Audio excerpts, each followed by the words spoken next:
Yeah, you see us. It's not a coincidence. We're wearing Clemson hats. Muench didn't like Clemson a year ago. He loves them now. You know why? Because our draft board is littered with bright orange paws. And when we saw that, when we first started putting together the list, we were like, oh, this Clemson thing, it's a thing this year. We said, we got to have a draft show in the preseason, breaking it down, figure out, is it real? Are scouts overrating these players? Are they legitimate? Are the Tigers back from a decade ago? We're going to find out today. 290 days till the NFL draft. Muench, you good? I'm good. Let's hear that sweet music. Play me that beat, Tuck.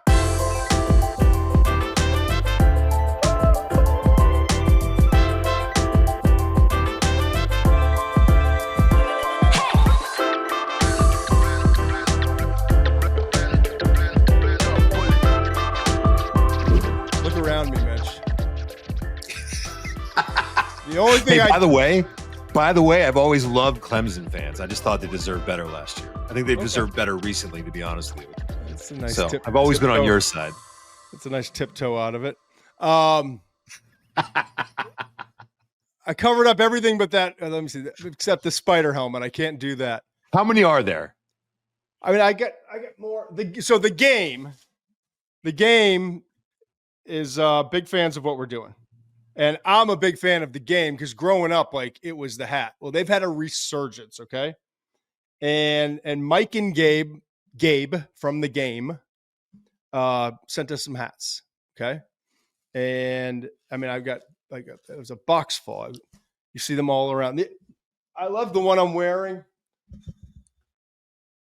But this is the old school. Like, this is like what we grew up in, you know? Yep. And so it's all from the game. And we appreciate that. And that's why that combined with the fact that we're doing it Clemson. We did a bunch of quarterbacks. We did Jeremiah Love. We did, who else have we done? We just did last week the Manning Passing Academy. We did Caleb Downs, the safety from Ohio State. Yep. So we've been all over the board scouting and getting ready for the season. But you and I noticed we're, looking at some different places in their draft boards. We're putting together our draft board, and there's an awful lot of this bright orange paw everywhere, more so than any other logo when you're staring at the big, vertical, horizontal draft board, right? And we're like, is it this good? Like, is the talent this good? So I want to give you a couple things, college football fans and Clemson fans and just fans of the show. This team last year, Clemson, who Muench was not buying, and rightfully so for a long time. It was a young team, both sides of the ball, okay? It was Klubnik's second year as a starter, bunch of freshmen, sophomore receivers, bunch of young guys, talented but young, okay? They're young, They come out against Georgia, and they're just not ready. No, they were not. It was ugly. They it fought. showed. But eventually Georgia just ran away. Yep. But they kept getting better. They won 12 of their last 14 games. They went on to win the ACC championship against SMU. That got them in. And by the way, 12 of the 14, the one loss was against Louisville and with Tyler Shuck and that crew. And the other loss, though, was against a smoldering hot South Carolina team, state rival. And it was by 3 points. And they were driving late. Yeah, that was a great game. It was a great game. Wasn't pretty, but it was a great game. So young team, getting better every week. And so there weren't a ton of draft prospects from Clemson, and also not looking at it from a lens of the 2025 draft, not 2026. We start to put together the way too early mock draft, and I'm like, fuck, 4 of the top 10 players are from Clemson or something like that. You're crazy. And so I started, like, you and I were talking, like, early on, we were talking about what are we going to do this summer? We're like, well, one of these shows is going to be about Clemson. Dabo's go, today's the day. So I started thinking as we're doing this, before I even put in the tape, I'm like, what's the best roster I can remember? Clemson football best roster I can remember, and it's the probably best Clemson roster. Okay, that would have been Miami 2001. Yeah, or the Bama Ohio had a State couple. team. Yeah, USC but no, I'm talking in the history of Clemson, because I know during my lifetime the best roster of NFL talent it happened during my lifetime, because prior to that they didn't have this level of talent. That's what Dabo Swinney's done, and this program has elevated to. I went back and looked at some of the draft notes and the history and all that. 2018 was the best of my lifetime, and probably who was on that team? They went 15-0, 2018 team. First team since 1897 for Clemson to achieve that feat, undefeated. They routed a really talented, obviously, Alabama team, 44-16 in the CFP National Championship that year. Did they lose to them the year before? Did they lose to Alabama the year before? Yes. Okay. Yes. It was that revenge game. The defense that year held 8 teams to 10 points or fewer and allowed the fewest points per game in the nation. Dudes. Well, we've talked a lot about Klubnik. There's some offensive guys. There's a couple offensive linemen. There's a couple wide receivers, and we'll get to that throughout the year. This is about like the defense primarily today. Okay. And so but you look back and they had a bunch of NFL draft picks, 7 first rounders over the next 3 years from that roster. Okay. And 3 defensive linemen, if you remember correctly, in 2019, because it was the 2018 season, that April in 2019, it was the NFL draft. Clelin Ferrell went, surprisingly, number 4 to the Raiders, Mike Mayock's first pick. Christian Wilkins, 13th overall. Little head shake on that one. Go ahead. To the Dolphins, and then Dexter Lawrence to the Giants. If we had to redraft that, Dexter would be a top 1 or 2 pick from that draft. I don't remember who exactly was in it above Cleveland, the first 3 picks. But they also had Trayvon Mullen, defensive back. They had Austin Bryant, the other edge. And then Renfro went in the 5th round. But again, in 2020, Isaiah Simmons from that defense went. Okay. AJ Terrell from that defense went. All right, those guys both went in the first round, and then it was Trevor Lawrence and Etienne from that draft. It was all offensive guys. But those next 2 years, it was a linebacker, defensive back. Then Tanner Muse went defensive back. Kayvon Wallace went defensive back. So like all these defensive players in the 2-year span after, and a lot of talent. 7 first rounders from that roster went the next 3 drafts. Okay, so it gets me to where we are today. And I've got Muench. Let me just count it up. Starting with Peter Woods. Then is he your top guy? Yes. And he was coming into this, and he definitively is now. Interesting. Number 2 is TJ Parker. Was number 2 coming into this? Definitively is now. Then we could talk about how things might shake up. But after those 2 guys on the defensive line, Avieon Terrell, cornerback, DeMonte Capehart, defensive tackle, interior defensive lineman, another interior defensive lineman, Stephylan Green. Also had Khalil Barnes, the free safety, number 7, Wade Woodaz, who was 17 last year, but is 9 now this upcoming year, and Will Helt, who's a transfer from Purdue. So those are the guys I studied. All legitimate NFL draft prospects. All from the same defense. So that's 1, 2, 3, 4, 5, 6, 7, 8 guys. And are Capehart and Woodaz the only guys who have to come out this year?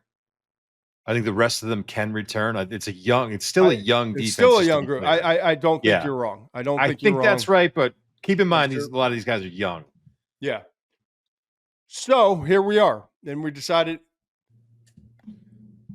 I want you to give me a line or 2 big picture, what your expectation was. And don't get into details.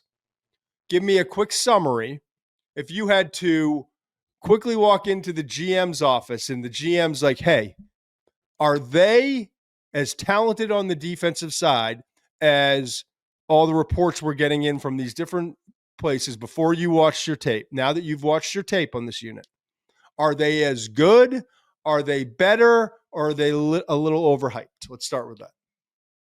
I would say from a college standpoint, they're as good as advertised. It's going to be a really good, potentially great college defense if it all comes together for them. In terms of the draft prospects, I'd have to go line by line. I will say that group up front is going to be damn good. The group up front is going to be damn good. The secondary is talented, but I want to see more. I think they need to take the next step is kind of how I put it. And then to talk about the one linebacker, Woodaz, I really like him. I think he's going to be a really good college player. I'm not sure that he's going to be a great pro. I think the first two have a chance to be better than advertised. Okay. Woods and Parker. I agree with you. Hold on. They're advertised. Hold on. What did you have them as advertised as? Because I had them as advertised as potential early first-round picks. So how are we getting better than advertised with those two? Now you're making it look like I don't like these guys, and I'm not going to stand for it with my. Because I think they both have a chance to be great, and I think Woods has got a chance to be like unbelievable. I agree with you. I actually like Parker more than Woods. Okay, I wouldn't even be that mad. But I think the rest they were already advertised as great. I don't disagree with you. I think, and we'll get into all of them right now. But I think the rest of the defense, it's exactly what you said. The rest of the defense is really talented, damn good college team.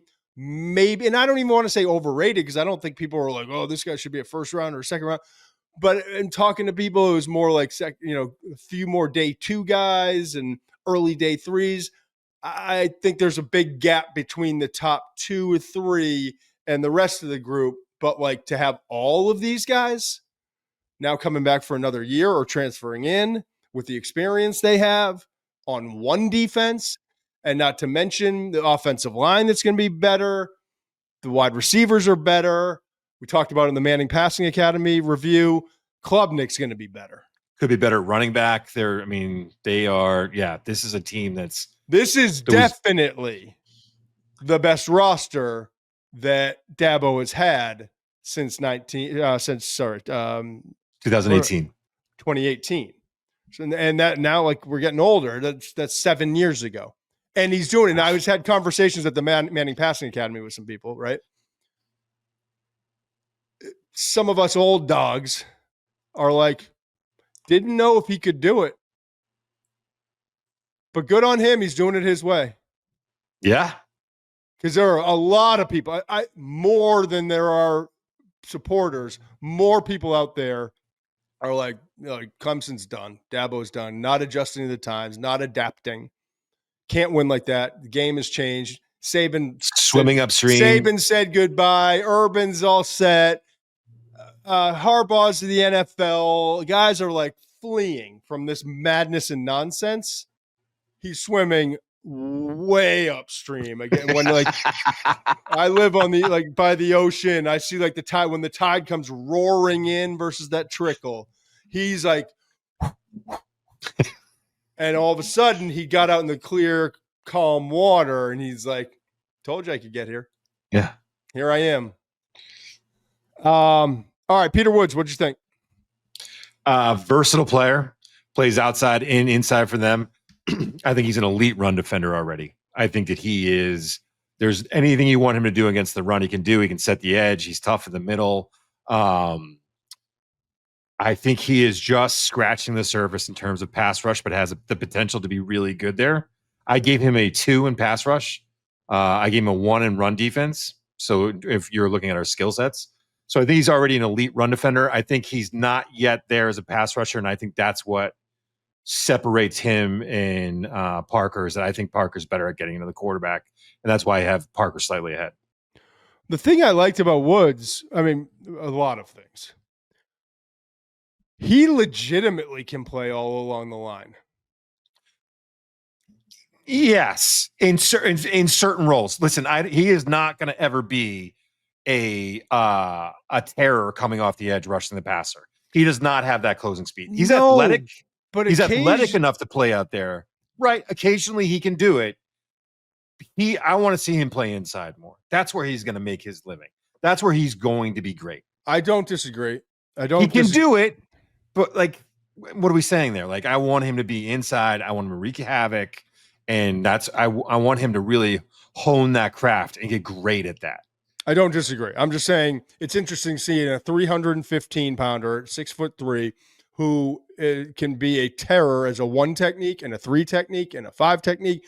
Actually, not just rush off the edge with his stand up outside edge rusher. Stand up.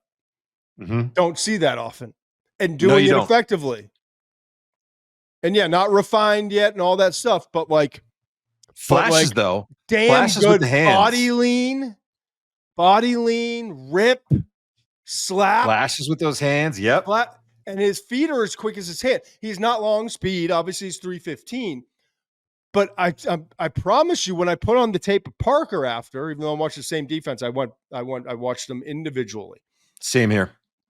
When I put on Parker's tape, it took a little bit of adjusting because Parker is taller, long, straight line power. But I actually thought the 315 pounder in some ways had a little bit more like burst suddenness, like interesting. Short area quicks is the word I'm trying to use. I thought he had lightning quick hands. Shouldn't move this well, sudden for his and be this sudden for his size. The body lean impressed me. Feet are as quick as hands. Plays his ass off too. I should note 400 snaps. So I went back and looked just to double check and make sure. It seemed light. It wasn't like egregiously light, and a couple guys we'll get to in a little bit are egregiously light. They got depth. They're utilizing it. They're playing down the South. Here's a trick that you'll learn early in a scouting career and even earlier as a coach. The big guys don't recover.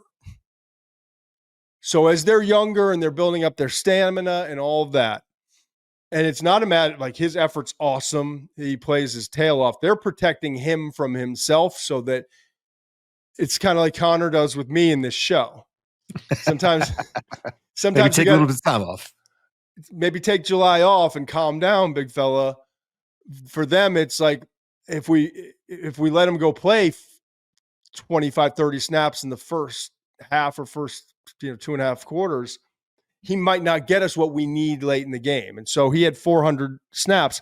I went back and checked Mason Graham last year, 528 snaps, which is a good number. Abdul Carter, I looked at, interior and the top edge. Abdul Carter played 734 snaps, just for comparison purposes. So it's light. It's not egregious, but it's light. I think, like you said, refinement as a 3 technique, his power, hand quickness, foot quickness, short area is, and like the lean he has and the flexibility he has at that size, I think make him potentially rare. 3 sacks in 2 seasons. I have 3.5 sacks last year. Did I read the wrong thing? Well, he had all 3 last year, but he played as a freshman too. And he had 3. Well, I have 3.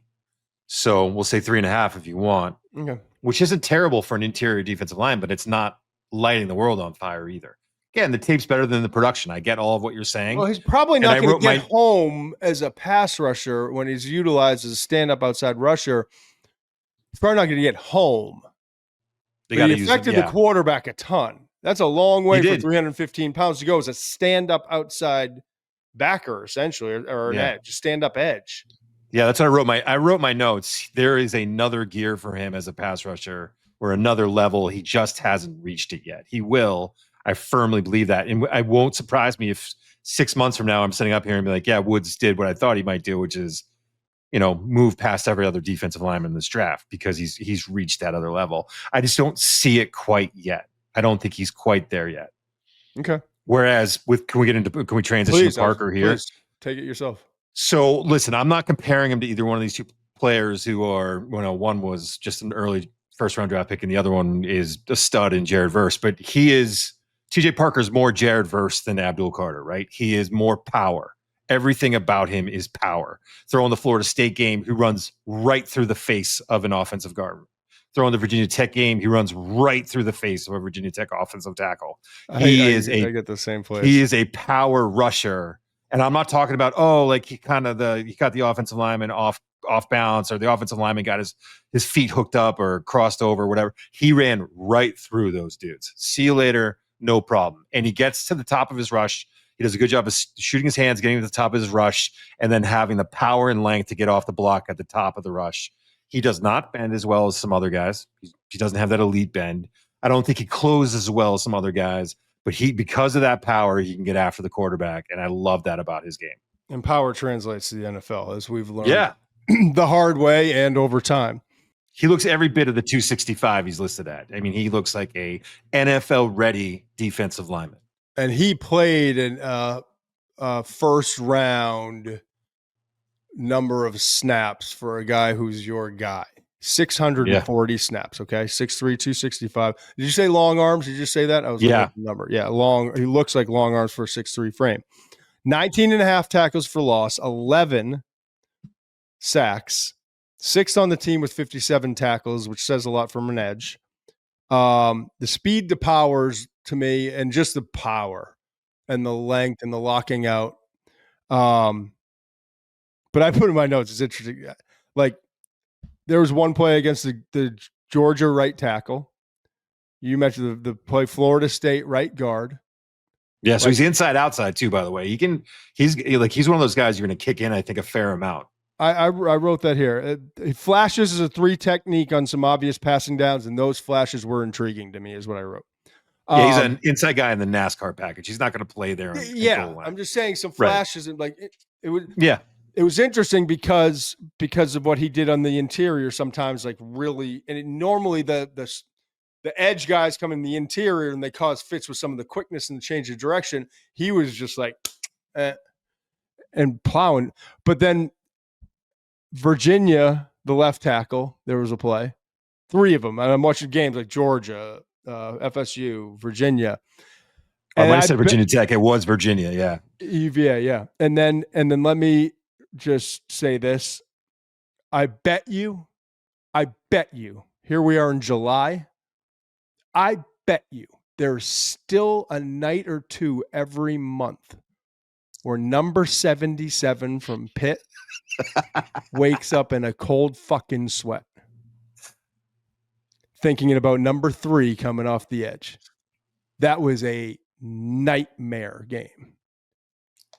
I mean, he like every play, it felt like he was doing something to him. And he's like the, pitchers, power pitchers.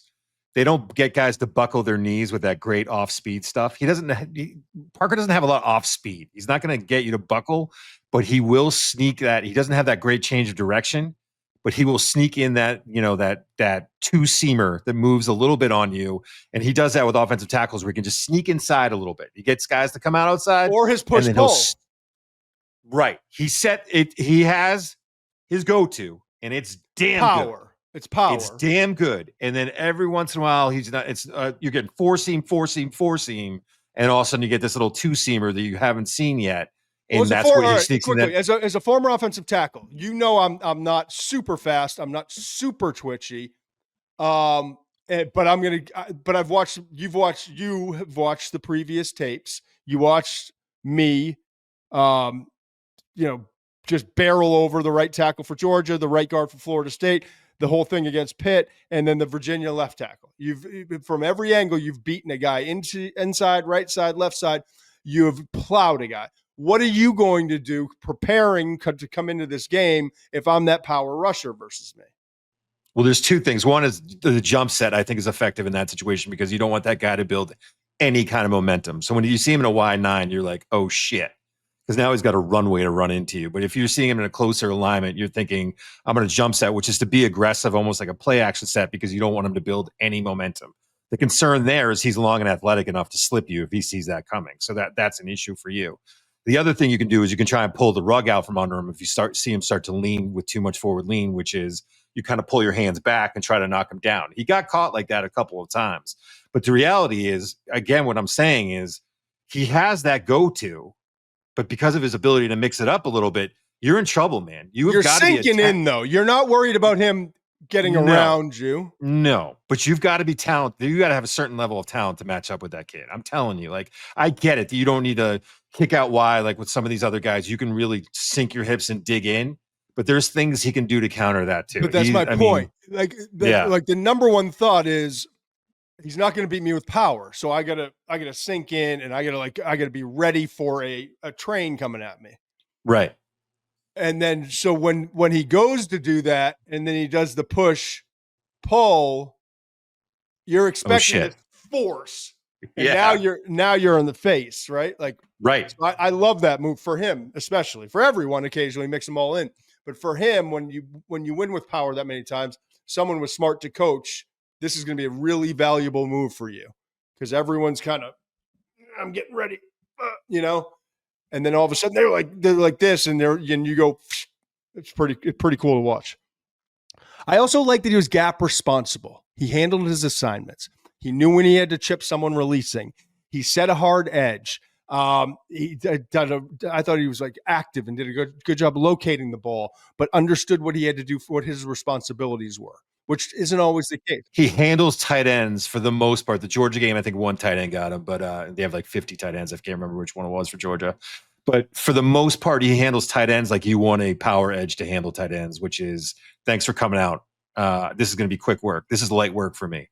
He's stacking and shedding those guys. He's slipping those guys. It's trying to block him with a college tight end is a tough task. Yeah. Can you imagine now with a full off season, a little bit more refinement, add a move or two, a little bit more time in the weight room, like maybe like speed, foot agility training. He's got a chance to be I don't know if you want to go there now, but talk about the guy that did this brought in, who I think is going to be an interesting cat on the other side of him. Yeah, let's go. The Purdue kid, Will Helt, right? Yep. I looked him up a little bit, did a little bit of background. I'm like, he had 5 sacks last year, 2 of them against Indiana State. Like to see a little bit more production against better competition, and then I throw on the tape and I'm like, what is this?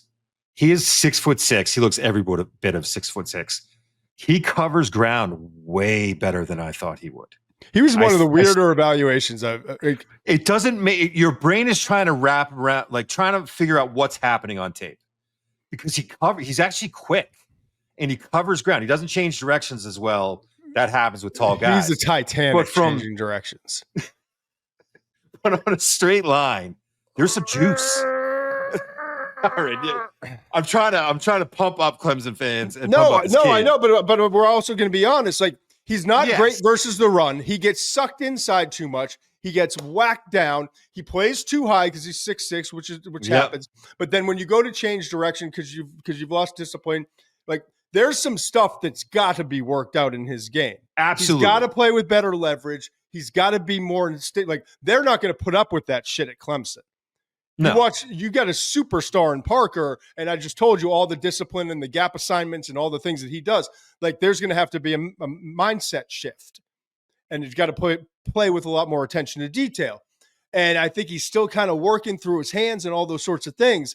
But when you see him with those long-ass arms and the length to keep guys off his pads, and then you see him when they drop him, I thought it was because one of the early key plays in the tape that I was studying had him dropping. I'm like a quick note. I'm like, kind of look good. But that was probably an aberration, whatever. And then I saw it like over and over in tape. I'm like, oh, this dude drops. There was like 97 drops to look at in the breakdowns. Like and he's got good instincts. And weirdly, while he can't redirect, he's kind of shifty when he's like opening his hips a little bit, covers a lot of ground, pain in the ass to throw around. Yes. Yeah. It's quarterback. It's like, what do I like? Do I try to fly it by his ear because he's not used to it? Or do I have to actually go up, like those guys? If you can unlock that upside as a pass rusher, I know that the dropping's great. But if you unlock that upside as a pass rusher and you have Woods now on the inside and you have, Parker going inside, outside, the new defense coordinator, Tom Moore, is going to he can play the matchup game all day. when you're walking into whatever game and be like, oh, your offensive guard's not good with power. We're going to use this guy, or this offense tackle's more athletic, but can't sink, has no stand in his pants. Well, I got an answer for you. Like, here's this guy's going to come. There's a lot of different things they can do with that group. And again, I know he only had 5 sacks. I know that he's got to unlock some stuff. I agree with you wholeheartedly about the fact that he hasn't come close to reaching his potential. But this kid has got some tools. And if they can get the best out of him, watch out. Because now you're starting to play the game of who are we going to give help, where are we going to provide help, all that stuff. And you're going to see some simulated pressures from more. You're going to see guys, dropping and guys. It's going to be a nightmare for protection schemes. Yeah. Yeah, I think he's right now. If you draft him, I said more. It's Allen, by the way. Sorry. Yeah. I think coming in from Penn State, right? Yep. I mean, they're not messing around. This is the year at Clemson. Truly. Yeah. This is the year.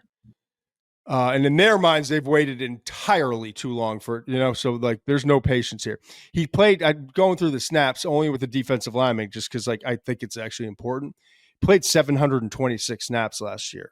So now you got 2 edges who have got like over 1,400 snaps from a year ago. They can be on the field a lot. We can move them around. If we want to bring in a young pup who's an edge rusher, we can move them inside. We can drop this guy, like you were saying. And they've got depth along the interior, and we'll get to that in a minute. But you and I agree on him. Like I wrote, there's talent there, but it's got to really be unlocked. To me, he's a day 3 guy right now, but I see potential. And he could go to the combine to be a day 2 guy if he tests anywhere like I think he could based on how he moves. So before we get back to the couple other interior defensive linemen, Capehart and Green, I want to get to Avieon Terrell and he was 20 last year, jersey number. Now he's switching to 8 this year. 6 on the team with 58 tackles, 12 pass breakups, 2 interceptions last year, 5'11", 180. I want to get to him because coming in, that was kind of the deal, but I didn't know there was as big a gap. I actually think it's the top 2 defensive linemen that we just talked about, right? Woods and Parker. Then I think there's a gap, and then I think it's Terrell. But then I think there's a significant gap with the rest of these guys. I think Terrell is a day 2 player right now. Some people might have him. I had him late in the first round in my mock.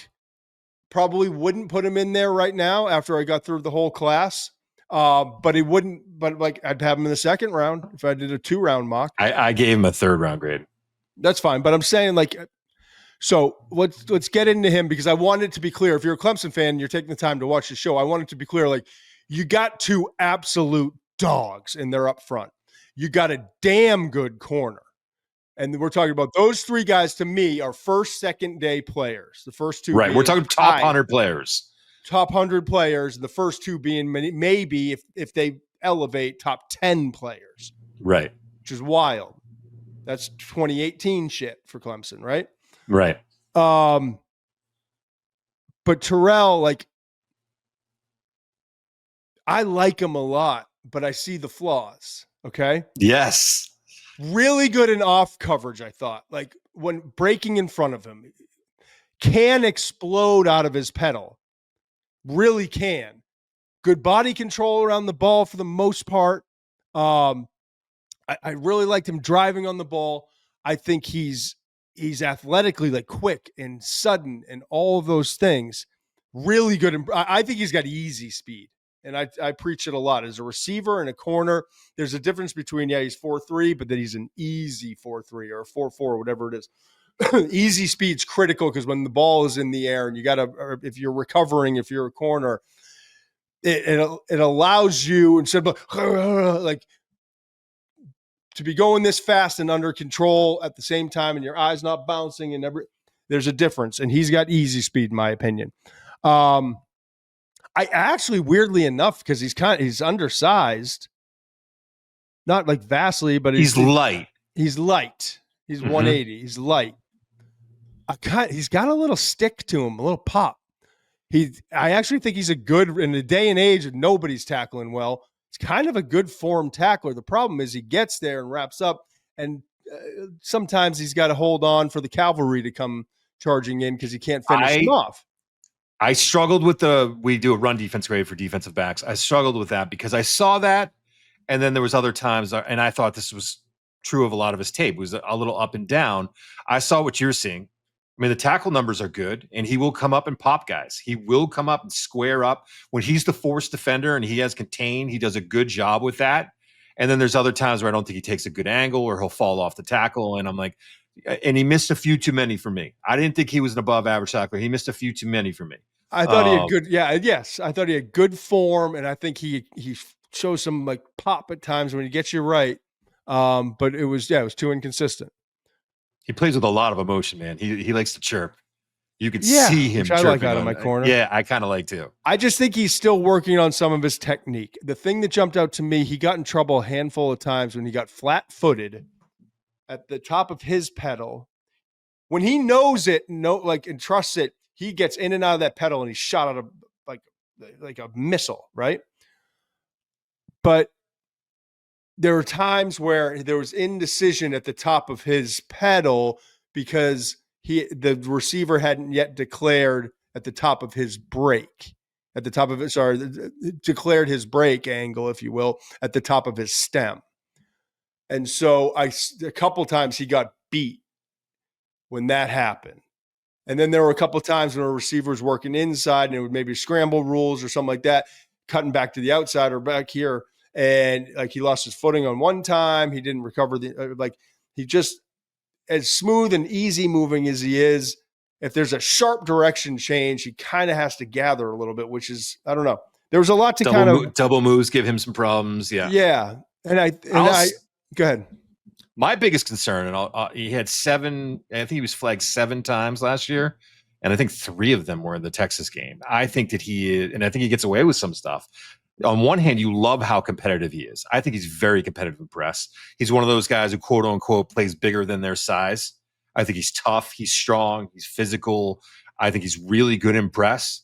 But there's times where he just does things where it's like, you don't have to do that. He will use that, he'll kind of put his hand on the back of receiver or on the hip of receiver when he doesn't need to, when he's in good position, or he'll be downfield. And I don't think he panics. I think that's unfair. But he just gets grabby and he starts pushing guys around, and to me, you don't need to be doing that. There was too much physicality. He's going to also have to adjust to the rules in the NFL with all the downfield contact. I felt like he was just too hands-on at times, and he doesn't need to do that. That's a part of a game that he's going to have to kind of adjust. I don't disagree, but I think we're in the same neighborhood in terms of there's a top tier, there's a second tier, and then the rest of these guys are damn good college players. There's some upside here. There's some upside there. But they're, I don't want to say like it's not like we got 6 guys that could go in the first 2 days. It's 3, maybe a 4th could kick up, it's one of those, which is still better than just about, if not every defense in the country this year as it stands right now. From the other guys, let's go through the defensive linemen quickly. We don't need to go into long dissertations.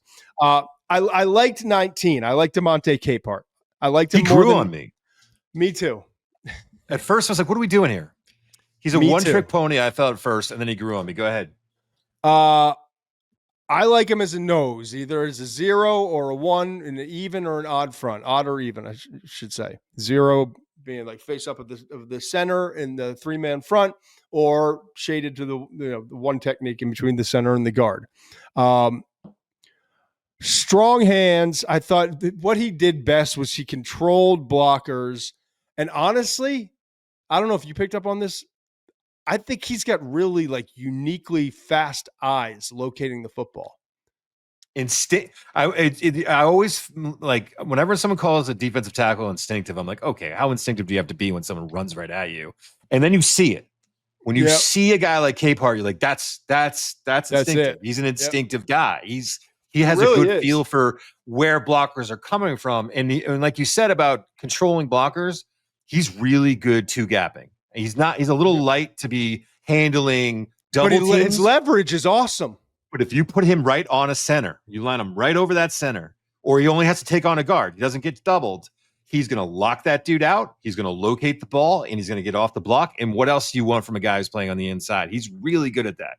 I honestly, like we talk about 1 being excellent, 2 being good, 3 being average, 4 being below average, 5 being marginal.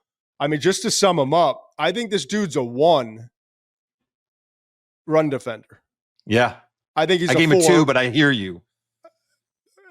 Fine. I hear you. Let's meet it at 1.5, and we got a damn good run defender. Yeah. And I think he's a 4 pass rusher.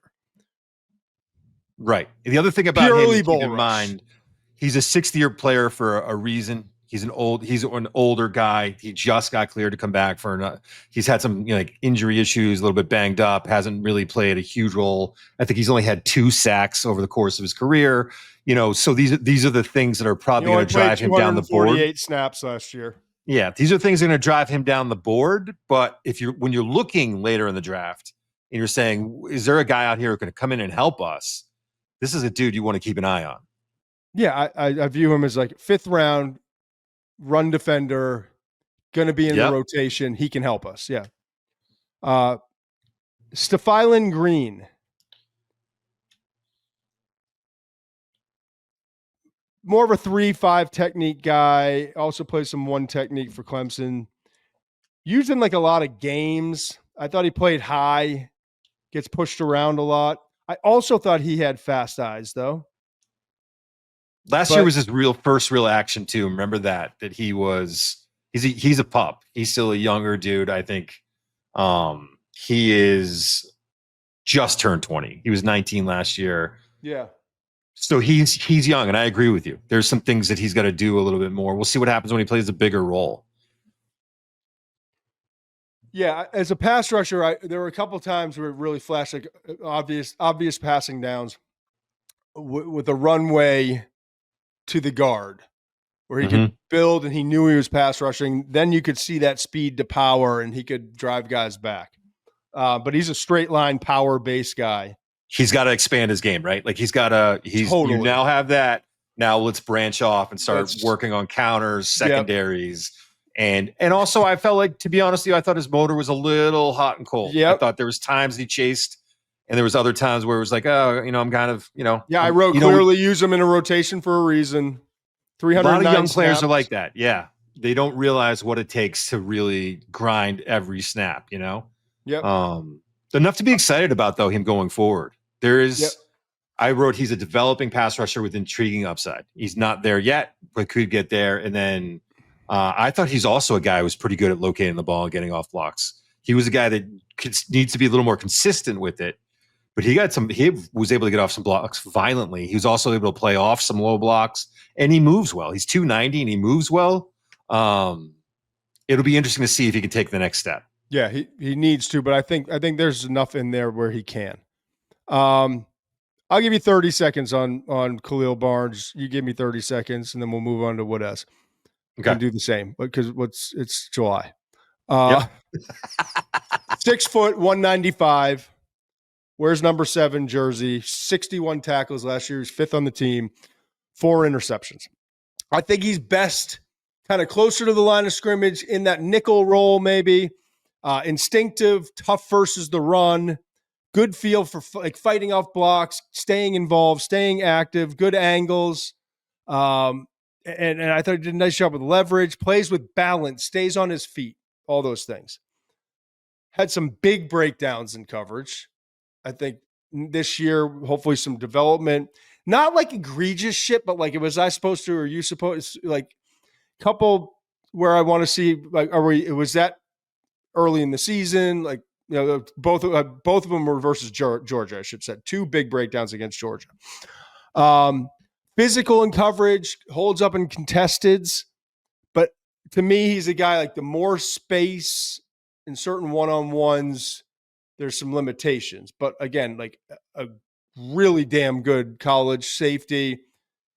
Needs to see another level from him next year. I'm thinking more day 3 on him right now. Like have to contribute special teams and work his way towards a role. But he's got a whole nother season at Clemson with a really good front of him to continue to get better. Yeah, he's a nickel who could play safety. I think he's more of a nickel guy. I agree with you in that sense.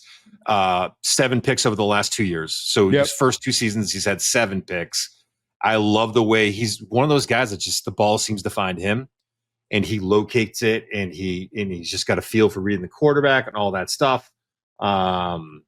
I have a note that he played receiver in addition to defensive back in high school, and he plays the ball like a wide receiver. So the ball skills and the versatility are all like that. I'm on the other side of the run stopping stuff. I think he's got to get better there. I think he gets stuck on blocks. I think he's got to be. I'm not saying he's not tough, by the way. So we do agree. Like I do think he's willing to mix it up, but he's a leaner dude. I think he's got to fill out his frame, and I wholeheartedly agree with you on some of the am I in the right place? And I think adding on to that a little bit is doesn't play fast because of it. There's getting caught out of position and then there's not playing fast because of something. And there were times where especially when he was playing safety, where I was like, man, like you cannot be that late reading and reacting to that break. You've got to be there quicker. Wade Woodaz, number 9.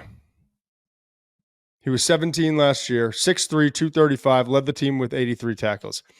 Again, like fast eyes, has some initial pop knocking blockers off the pads, off his pads. Fights hard, like continues to pursue, wrap up tackler. I thought kind of quick laterally, okay, coming forward, but really slow to redirect in space, lacks top end recovery speed. Like if he gets out of position, he's not going to get back in it.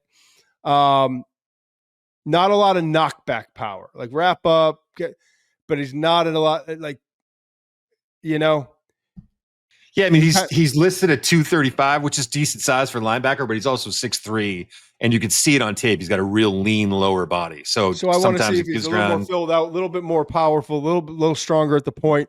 I liked his patience, though, like sifting through some stuff. I thought a good job with ball location.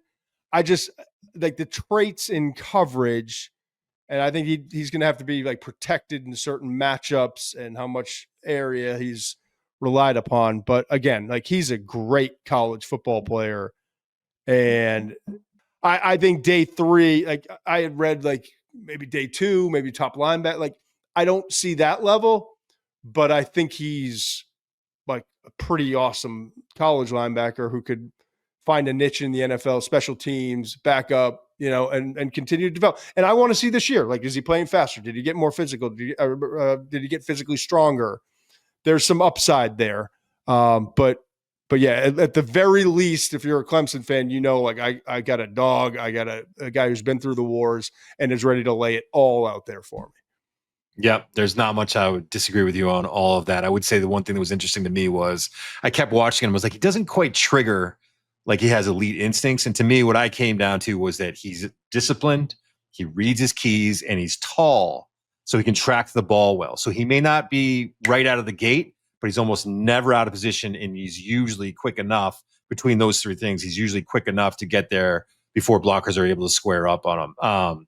Length is an asset in coverage, but I think he's okay in underneath zone because he has some length, and I think he's okay turning with guys. But you're right, man. If you get him to go side to side, he's like if you ask him to defend an arrow route from a good running back coming out of the backfield, we're going to see it. You're going to see that tightness. Special teams, backup, probably a great guy in the locker room, all of those things. There's a lot of college coaches who would want Wade Woodaz playing linebacker for them, all of those things. But I agree with you. As a pro, we're looking at probably a day 3 prospect who's going to come in and, kind of carve out a role as a backup and special teams guy. Awesome last name too. All right. Woodaz, yeah. It's July, folks. Like barbecues, beach, hiking, if that's your thing. Like get out there, have fun, tune in when you can. We love you for it. We're going to go once a week for the month of July. Happy to be doing it, but also happy to spend some time with our family, with our friends, enjoying it as we gear back up into August. But you can catch us once a week here. Love you, brother. Enjoy some time off. Love you too, man. Enjoy that beautiful family of yours, and I will. You too. Next week. All right, later. Must be 21 plus and present in select states. For Kansas, in affiliation with Kansas Star Casino, or 18 plus and present in DC. Gambling problem? Call 1-800-GAMBLER or visit rg-help.com. Call 1-888-789-7777 or visit ccpg.org/chat in Connecticut or visit mdgamblinghelp.org in Maryland. Hope is here. Visit gamblinghelplinema.org or call 1-800-327-5050 for 24/7 support in Massachusetts or call 1-877-8-HOPE-NY or text HOPE-NY in New York.